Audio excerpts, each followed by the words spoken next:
Hello friends, welcome to the education community. और आज हम देख रहे हैं IBPS IT officer scale first. ठीक है, तो इस वीडियो में बताऊंगा आपको कि पैटर्न जो है किस तरीके का रहने वाला है, और साथ ही के साथ जो प्रोफेशनल नॉलेज है या फिर रीजनिंग या फिर कॉन्ट है या फिर इंग्लिश है उसमें क्या क्या पूछा जाएगा, और ख़ासकर जो प्रोफेशनल नॉलेज है उसमें कौन कौन से टॉपिक आएंगे और आपको किस किस बुक से पढ़ना है, कहाँ कहाँ से वो मटेरियल आपको मिल सकता है, और साथ ही साथ प्रैक्टिस आप किस तरीके से कर सकते हैं। तो चलिए इस वीडियो को स्टार्ट करते हैं।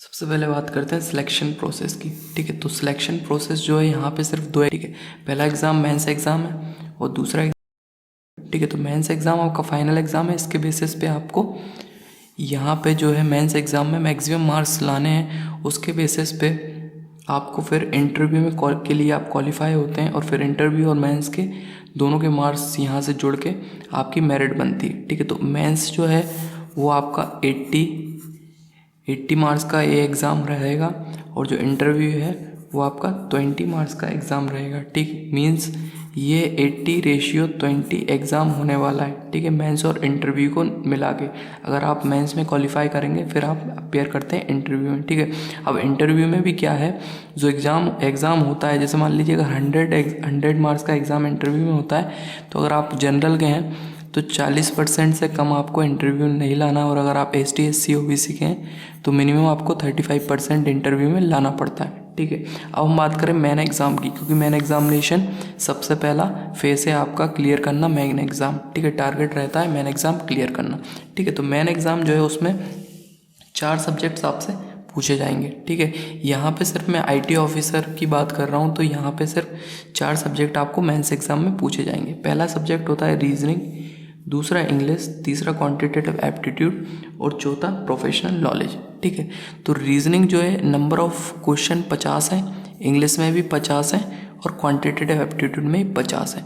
बट यहाँ पे क्या है, यहाँ पे ये तीनों जो सब्जेक्ट हैं, यहाँ पे स्टार लगा है, इसका मतलब ये जो तीनों सब्जेक्ट हैं ये सिर्फ आपको क्वालिफाई करने हैं। ठीक है, अब क्वालिफाई का मतलब क्या है? ठीक है, क्वालिफाई का मतलब ये है कि इन सब्जेक्ट्स का आपको सेक्शनल कट ऑफ निकालना है। ठीक है, सेक्शनल कट ऑफ निकालना है, क्वालिफाई करने। इनके जो मार्क्स हैं आपके एग्ज़ाम में जोड़े नहीं जाएंगे, मतलब जो मेरिट बनेगी वो सिर्फ प्रोफेशनल नॉलेज के एग्ज़ाम के बेसिस पे बनती है। ठीक है, मीन्स यहाँ पे ये तीनों सब्जेक्ट आपको क्वालिफाई करने, और जो प्रोफेशनल नॉलेज है इसमें आपको ज़्यादा से ज़्यादा मार्क्स लाने हैं। ठीक है, अब जो रीजनिंग है हर एक सेक्शन में आपको टाइम दिया गया है, जैसा कि IBPS PO मेंस में हर एक सेक्शन के लिए अलग अलग टाइम दिया गया था। तो रीजनिंग के लिए आपको 30 मिनट मिलेंगे 50 क्वेश्चन करने के लिए, इंग्लिश के लिए आपको 25 मिनट मिलेंगे 50 क्वेश्चन करने के लिए, क्वांट के लिए 30 मिनट मिलेंगे 50 क्वेश्चन करने के लिए, और जो प्रोफेशनल नॉलेज होगा वो 50 क्वेश्चन आपके पूछे जाएंगे, और इनका वेटेज जो रहेगा वो 80 मार्क्स रहेगा, और जो टाइम मिलेगा आपको 35 मिनट्स मिलेगा। ठीक है, ओवरऑल जो है वो आपका 120 मिनट का एग्जामिनेशन है। ठीक है, तो यहाँ पे आपको करना क्या है, जो रीजनिंग, इंग्लिश और क्वांटिटेटिव एप्टीट्यूड है, ठीक है, इसकी भी तैयारी अच्छी तरीके से करनी है, और इसको भी आपको ये नहीं सोचना सिर्फ कि सेक्शनल क्वालिफाई करना है मुझे। ठीक है, आप अच्छे मार्क्स के लिए प्रिपरेशन करें तो आपके लिए बेटर रहेगा कि आपको क्लियर करना ही है। ठीक है, आप ये सोच के मत करना कि सेक्शनल कट ऑफ क्लियर करना है मुझे। ठीक है, ये सोचें आप कि अच्छे मार्क्स लाने हैं इन 3 सेक्शन में भी। ठीक है, साथ ही साथ जो प्रोफेशनल नॉलेज उसको बहुत ही अच्छी तरीके से आपको करना पड़ेगा। और यहाँ पे आप एक चीज़ ध्यान रख लें, जो प्रोफेशनल नॉलेज 2016 या फिर उससे पहले के पेपर में पूछी गई थी, वो एक बेसिक प्रोफेशनल नॉलेज, जो IT की बेसिक्स बहुत पूछे गए थे, बट इस बार बेसिक से थोड़ा और कोर में जा सकते हैं। ठीक है, तो इस बार जो पेपर है वो अच्छा देखने को मिल सकता है पिछली बार के कंपैरिजन में। ठीक है, अब हम बात करेंगे प्रोफेशनल नॉलेज के सिलेबस की। ठीक है, प्रोफेशनल नॉलेज 80 मार्क्स का पेपर है। ठीक है, बात करें सबसे इम्पोर्टेंट प्रोफेशनल नॉलेज में IT के लिए, वो है डेटाबेस मैनेजमेंट सिस्टम। ठीक है, DBMS से आप मान के चलें कि आपको यहाँ से मैंने 15 से 20 के क्वेश्चन बोल रखा है, आपको 15 से 20 क्वेश्चन यहाँ पे DBMS में मिलने ही वाले हैं। मैक्सिमम आप 20 क्वेश्चन मान के चलें कि DBMS से 20 क्वेश्चन आपके पूछे जाएंगे, ठीक है।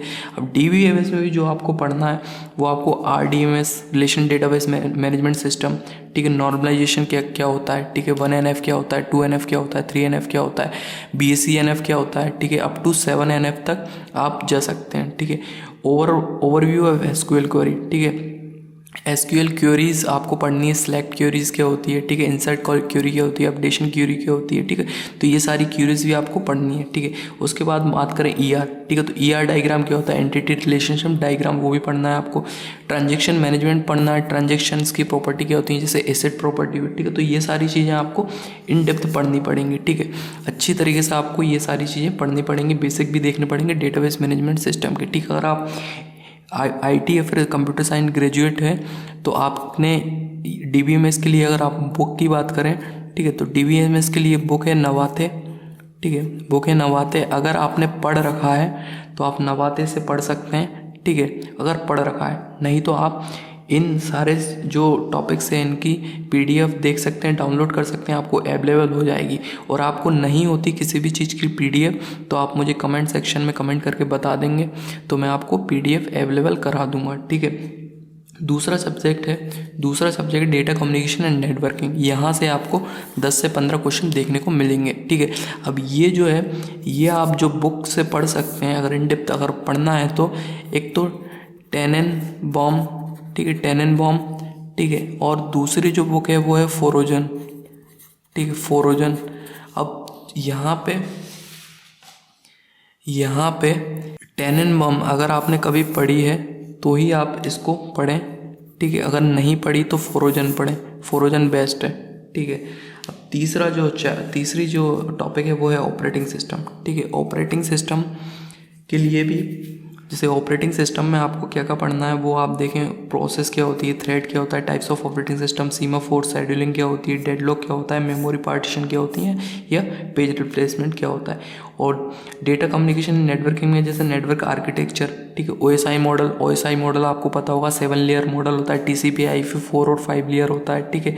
डेटा कम्युनिकेशन क्या होता है, IP एड्रेसिंग बहुत इंपॉर्टेंट है, सबनेटिंग बहुत इंपॉर्टेंट है, ठीक है, IP4, ठीक है। तो ये चीज़ें आपको इन डेप्थ पढ़नी पड़ेंगी, ठीक है। तो ये 3 टॉपिक्स अगर आप मान के चलें, ठीक है, 15 मार्क्स यहाँ से मान ले, 5 यहाँ से मान ले। DBMS data communication and networking मतलब कंप्यूटर नेटवर्क, ऑपरेटिंग सिस्टम, ठीक है। तो यहाँ से ये तीनों टॉपिक्स में आपको 40 क्वेश्चन तो यहाँ से ही बन जाते हैं आपके। आधे क्वेश्चन मतलब 50% जो IT की प्रोफेशनल नॉलेज कवर्ड हो जाती है इन 3 टॉपिक्स से हो जाती है, ठीक है। चौथा जो टॉपिक है वो है कंप्यूटर ऑर्गेनाइजेशन, हार्डवेयर और माइक्रो प्रोसेसर, ठीक है, हार्डवेयर माइक्रो प्रोसेसर। तो ये चौथा टॉपिक है, इसमें आप बस स्ट्रक्चर देख लें, ठीक है। नेटवर्क सिक्योरिटी के अंदर आप देख सकते हैं साइबर क्राइम्स, रिस्क मैनेजमेंट क्या होता है, फायरवॉल देख लें, क्रिप्टोग्राफी, पब्लिक की इनक्रिप्शन, ठीक है,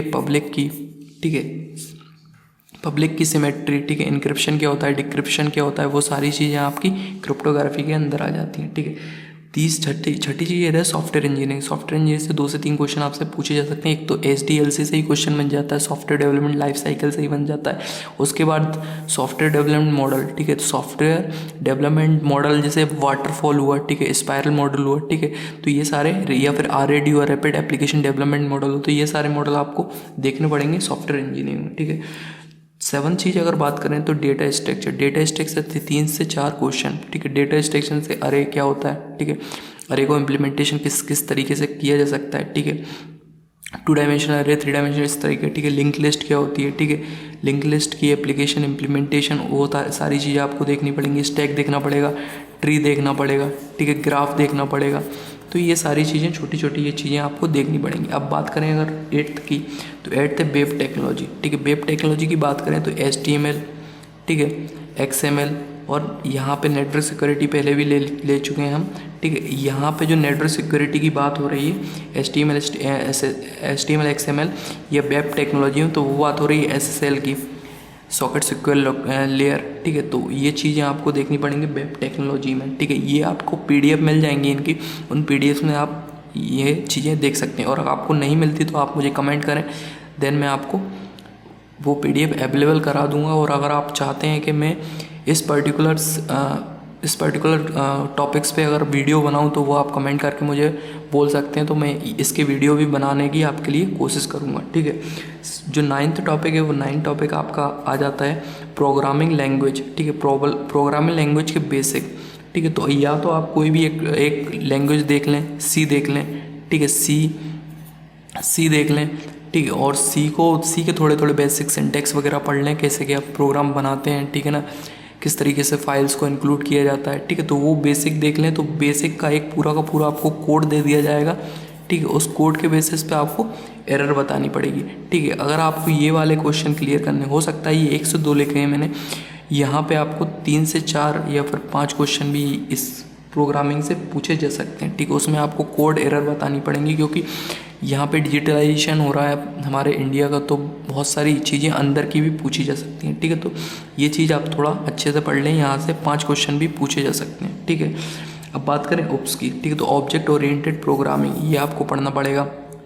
ठीक है, इसका एग्जाम्पल अगर बोलूँ तो जावा। ठीक है, अब ये तो हुए अपने 9 टॉपिक। ठीक है, इनको कुल मिला के आपका 80 मार्क्स में से आप ये मान सकते हैं 70 और 75 मार्क्स का आपका यहाँ से कवर हो जाता है। ठीक है, अब कुछ मिसलेनियस टॉपिक्स कुछ ऐसे रहते हैं जैसे जो मैंने छोड़ दिया, आपको नहीं बताया। अगर आपने थोड़ा बहुत पढ़ा होगा, ग्रेजुएटेड है IT या CS से, तो बहुत सारी चीज़ें इसमें छूट चुकी हैं। ठीक है, एक तो आपकी छूट चुका है पूरा डिजिटल इलेक्ट्रॉनिक्स। ठीक है, डिजिटल इलेक्ट्रॉनिक्स जिसमें गेट वगैरह आपके आते हैं। ठीक है, दूसरा आपका छूट चुका है इंफॉर्मेशन सिस्टम। ठीक है, तीसरा कंपाइलर डिज़ाइन। ठीक है, तो वो भी आपको देखना पड़ेगा। ठीक है, अब इसके अलावा कुछ चीज़ें ऐसी हैं जैसे मान लीजिए बेसिक की चीज़ें जो कंप्यूटर से वो आपको आनी चाहिए। ठीक है, कंप्यूटर एब्रिविएशन हुए, जैसे कैट का फुल फॉर्म क्या होता है। ठीक है, कंप्यूटर एडेड डिज़ाइन। ठीक है, और नंबर सिस्टम तो आपको आनी चाहिए, या फिर कोई भी लेटेस्ट टेक्नोलॉजी, अभी जो भी लेटेस्ट टेक्नोलॉजी आपकी इंट्रोड्यूस हुई है उसके बारे में थोड़ा बहुत आपको पता होना चाहिए। तो मतलब आपको टच में रहना है इन चीज़ों के। ठीक है, तो मिसलेनियस में आपको 5 से 10 क्वेश्चन उस तरीके के मिल सकते हैं जिनके बारे में आपको पता ना हो। ठीक है, और वो टेक्नोलॉजी अभी इंट्रोड्यूस हुई हो कुछ। ठीक है, तो ये चीज़ें जिसे आपको पता होनी चाहिए। ठीक है, तो ये लगभग हमारा पूरा 80 मार्क्स का कंप्लीट हो जाता है प्रोफेशनल नॉलेज से। अब रीजनिंग देखते हैं सेकंड। ठीक है, तो स्लॉक्स 5 नंबर के। ठीक है, सिटिंग अरेंजमेंट और पजल। ठीक है, सिटिंग अरेंजमेंट भी 10 मार्क्स का यहाँ पे पूछा जाएगा और साथ का साथ पजल भी पूछी जाएंगे। ठीक है, अब जो सेटिंग अरेंजमेंट पूछा जाएगा वो सिंपल सा सेटिंग अरेंजमेंट नहीं पूछा जाएगा। ठीक है, अंदर बाहर कर देगा, सारे नॉर्थ में फेसिंग करेंगे तो सारे के सारे नॉर्थ में फेसिंग नहीं करेंगे, कुछ नॉर्थ में होंगे कुछ साउथ में होंगे। ठीक है, अगर सर्कुलर अरेंजमेंट पूछा जा सकता है, सर्कुलर अरेंजमेंट के साथ 1 या 2 पैरामीटर आपके इंट्रोड्यूस कर दिए जाएंगे। फ्लोर बेस्ड हुआ या फिर ऑर्डर पजल हुआ। ठीक है, तो 1-2 पैरामीटर उनके साथ भी दिए होंगे। ठीक है, तो सिंपल यहाँ पे ना तो सर्कुलर अरेंजमेंट सिंपल होता है ना ही पजल होती है। ठीक है, 1-2 पैरामीटर उसके साथ दिए होते हैं। डेटा सफिशिएंसी 5 मार्क्स की है। लॉजिकल रीजनिंग से 5 मार्क्स के क्वेश्चन, कोडिंग डिकोडिंग से 5 मार्क्स के क्वेश्चन, और मिसलेनियस में अगर बात करें, ठीक है, तो एक तो इनइक्वालिटी यहाँ पे छोड़ दी है मैंने, यहाँ पे हो सकता है ना भी आए या हो सकता है आ भी जाए। ठीक है, तो 5 मार्क्स की अगर आएगी तो इनइक्वालिटी 5 मार्क्स की यहाँ से मिसलेनियस में आ सकती है। ठीक है, डायरेक्शन और ब्लड रिलेशन से 5 मार्क्स के क्वेश्चन हो सकते हैं। ठीक है, रैंकिंग, ठीक है, रैंकिंग से 1 या 2, यहाँ गलत कर दिया मैंने, रैंकिंग से आपके 1 या 2 मार्क्स के क्वेश्चन होंगे। उसके बाद एनालॉजी हुआ, अल्फा टेस्ट हुआ और एसेट्रा में आपके यहाँ पे मिसलेनियस से 10 मार्क्स के इस तरीके से क्वेश्चन आपके बन सकते हैं। ठीक है, अब थर्ड बात करें इंग्लिश सेक्शन की। ठीक है, तो इंग्लिश सेक्शन RC। ठीक है, RC जो है आपका 15 मार्क्स का आ सकता है, 2 सेट पूछे जा सकते हैं। ठीक है, स्पॉटिंग एरर से 5 से 10 मार्क्स का क्वेश्चन आ सकता है। अगर 5 मार्क्स का आता है तो फिलिंग द ब्लैंक्स भी आपको देखने को मिल जाएंगे। ठीक है, पैराजम्बल से 5 मार्क्स का क्वेश्चन, सेंटेंस फिलर से 5 मार्क्स, क्लोज टेस्ट से 5 मार्क्स, सेंटेंस इंप्रूवमेंट से 5 मार्क्स, और वोकेबुलरी और जो ग्रामर का मिक्स पार्ट है वहाँ से आपको 5 से लेकर 10 मार्क्स के क्वेश्चन मिल सकते हैं। ठीक है, तो जो PO में जो सेम आपका जो पैटर्न फॉलो हो रहा है, ठीक है, इंग्लिश का, वही सेम पैटर्न PO मेंस में जो फॉलो होता है वही सेम पैटर्न यहाँ पे भी आपका फॉलो होता है। ठीक है, और जो रीजनिंग का सेक्शन है, रीजनिंग सेक्शन का जो पैटर्न मैंने आपको बताया इसी तरीके का सेक्शन आपको देखने मिलेगा, और हो सकता है डिफ़िकल्टी देखने को मिल जाए जैसे कि मेंस में हमको देखने को मिली थी। ठीक है, बट एक्सपेक्टेड यही है कि इसी तरीके का सिलेबस आपको पूछा जाए। ठीक है, अब देख फोर्थ है क्वांटिटेटिव एप्टीट्यूड। ठीक है, तो क्वांटिटेटिव एप्टीट्यूड में सबसे पहले हम बात करें, सिंप्लीफिकेशन 5 मार्क्स आना ही है, नंबर सीरीज 5 मार्क्स आना ही है, इनइक्वलिटीज़, जिसमें आप क्वाड्रेटिक इक्वेशन एक्सपेक्ट कर सकते हैं 5 मार्क्स आना है, ठीक है। तो ये तो फिक्स है 15 मार्क्स का, ठीक है। और एक और फिक्स ये चीज़ है कि आपको मिसलेनियस का 10 मार्क्स का आना है, तो 25 मार्क्स का फिक्स है, ठीक है। अब बात करें डेटा सफिशिएंसी, तो डेटा सफिशिएंसी 5 मार्क्स का है, ठीक है। और जो डेटा इंटरप्रिटेशन है, डेटा इंटरप्रिटेशन अगर यहाँ से 15 मार्क्स का आता है, ठीक है। डेटा इंटरप्रिटेशन आप मान लें यहाँ पे 10 से 20 मार्क्स के बीच में आ सकता है अगर डेटा इंटरप्रिटेशन 3 पूछे जाएंगे। वैसे जहाँ तक है डेटा इंटरप्रिटेशन आपके 15 मार्क्स का आने के चांसेस हैं, ठीक है। और DI 15 मार्क्स का आता है, ठीक है। तो यहाँ पे जो मिसलेनियस का पार्ट है वो 10 से 15 का हो सकता है इसमें, ठीक है। क्योंकि यहाँ पे जो है जो आपके पूछे जाते हैं normally CI/SI, speed, time, distance, work, profit loss, ठीक है, रेशियो, प्रोपोर्शन, इसके अलावा आपके प्रोबेबिलिटी के क्वेश्चन बहुत मतलब थोड़े ज़्यादा देखने को मिल सकते हैं, ठीक है। परमुटेशन एंड कॉम्बिनेशन के क्वेश्चन ज़्यादा मिल सकते हैं, ठीक है। तो इस तरह के क्वेश्चन यहाँ पे बढ़ जाते हैं, ठीक है। तो ये थे हमारे सारे सब्जेक्ट जिनके बारे में मैंने आपको बता दिया। अब यहाँ पे आपको मेन फोकस जो करना है, जैसे मान लीजिए इंग्लिश है, रीजनिंग और क्वांटिटेटिव एप्टीट्यूड, यहाँ पे आपको क्वालिफाई करने के लिए मार्क्स चाहिए, बट आप प्रिपरेशन तो अच्छी ही रखें कि आपके थोड़े अच्छे मार्क्स आएँ। ऐसा ही नहीं सिर्फ क्वालिफाई करें, अच्छे मार्क्स आएँ, ठीक है। उसके बाद आपको 35 मिनट, ठीक है, 35 मिनट मिलते हैं प्रोफेशनल नॉलेज के लिए, ठीक है। तो प्रोफेशनल नॉलेज IT के लिए अगर आपको 35 मिनट मिलते हैं और आपको 50 क्वेश्चन पूछे जाएंगे, ठीक है। तो आप ये सोच सकते हैं कि 50 क्वेश्चन पूछेगा वो 35 मिनट में, तो क्वेश्चन का अच्छा लेवल होने वाला है, ठीक है। तो आप जो प्रिपरेशन है वो प्रिपरेशन तीन जो सब्जेक्ट हैं, मेनली पहला सब्जेक्ट है DBMS, ठीक है, दूसरा सब्जेक्ट है नेटवर्क और तीसरा सब्जेक्ट है OS। खासकर DBMS और नेटवर्क इन पे ज़्यादा फोकस करें और साथ साथ OS को लें, ठीक है। तो यहाँ से आप 50% मार्क्स कवर कर सकते हैं, ठीक है। तो इन 3 सब्जेक्ट को अच्छी तरीके से पढ़ें और उनमें ज़्यादा मेहनत करें, ठीक है। तो और फिर इसके अलावा मैं आपको PDF देने की कोशिश करूँगा, अपलोड कर दूँगा मैं, ठीक है। उसके बाद लिंक दे दूँगा। अगर आपको कहीं से मटेरियल नहीं मिलता है तो आप मुझे कमेंट करके बता सकते हैं, और मुझे ये भी बता सकते हैं अगर आप चाहते हैं कि मैं इन पर्टिकुलर सब्जेक्ट्स के वीडियो तैयार करके लिए आपके लिए अपलोड करूं चैनल पर, तो वो भी आप मुझे कमेंट सेक्शन में जाके बता कर सकते हैं। तो आशा रखता हूँ ये वीडियो आपको पसंद आया होगा, और अगर पसंद आया तो इस वीडियो को लाइक करें, शेयर करें, और सबसे ज़्यादा जरूरी है चैनल को सब्सक्राइब करना। थैंक यू सो मच इस वीडियो को देखने के लिए। आपका दिन शुभ हो।